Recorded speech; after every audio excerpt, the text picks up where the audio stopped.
The man then brought me back toward the sanctuary's outer gate that faced east, and it was closed.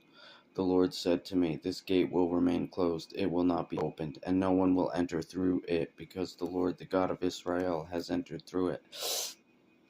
Therefore it will remain closed. The prince himself will sit in the gateway to eat a meal before the Lord. He must enter by way of the portico of the gate and go out the same way."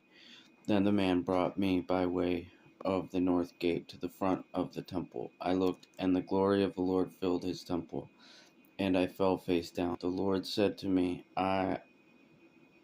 Son of man, pay attention, look with your eyes and listen with your ears to everything I tell you about all the statutes and laws of the Lord's temple. Take careful note of the entrance of the temple along with all the exits of the sanctuary. Say to the rebellious people, the house of Israel, this is what the Lord God says. I have had enough of all your abominations, house of Israel. When you brought in foreigners uncircumcised in both heart and flesh to occupy my sanctuary, you defiled my temple while you offered my food, the fat and the blood. You broke my covenant with all your abominations. You have not kept charge of my holy things, but have appointed others to keep charge of my sanctuary for you. This is what the Lord God says. No foreigner, uncircumcised in heart and flesh, may enter my sanctuary. Not even a foreigner who is among the Israelites. Surely the Levites who wandered away from me when Israel went astray, and who strayed from me after their idols, will bear the consequences of their sin.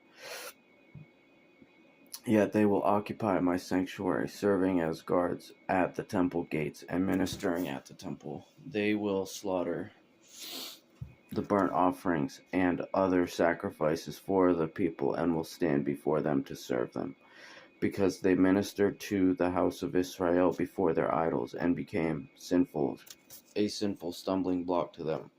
Therefore I swore an oath against them. This is the declaration of the Lord God, that they would bear the consequences of their sin. They must not approach me to serve me as priests, or come near any of my holy things, or the most holy things. They will bear their disgrace and the consequences of the abominations they committed. Yet I will make them responsible for the duties of the temple, for all its work and everything done in it. But the Levitical priests descended from Zadok, who kept charge of my sanctuary.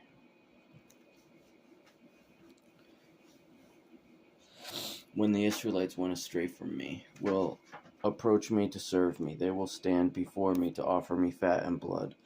This is the declaration of the Lord God. They are the ones who may enter my sanctuary and draw near to my table to serve me. They will keep my mandate. When they enter the gates of the inner court, they must wear linen garments. They must not have on them anything made of wool when they minister at the gates of the inner court and within it. They must wear linen turbans on their heads and linen undergarments around their waists. They are not to put on anything that makes them sweat. Before they go out to the outer court, to the people, they must take off the clothes they have been ministering in, leave them in the holy chamber, and dress in other clothes, so that they do not transmit holiness to the people through their clothes. They may not shave their heads or let their hair grow long, but must carefully trim their hair. No priest may drink wine before he enters the inner court. He is not to marry a widow or a divorced woman, but must marry a virgin from the offspring of the house of Israel, or a widow who is the widow of a priest. They must teach my people the difference between the holy and the common, and explain to them the difference between the clean and the unclean. In a dispute they will officiate as judges and decide the case according to my ordinances.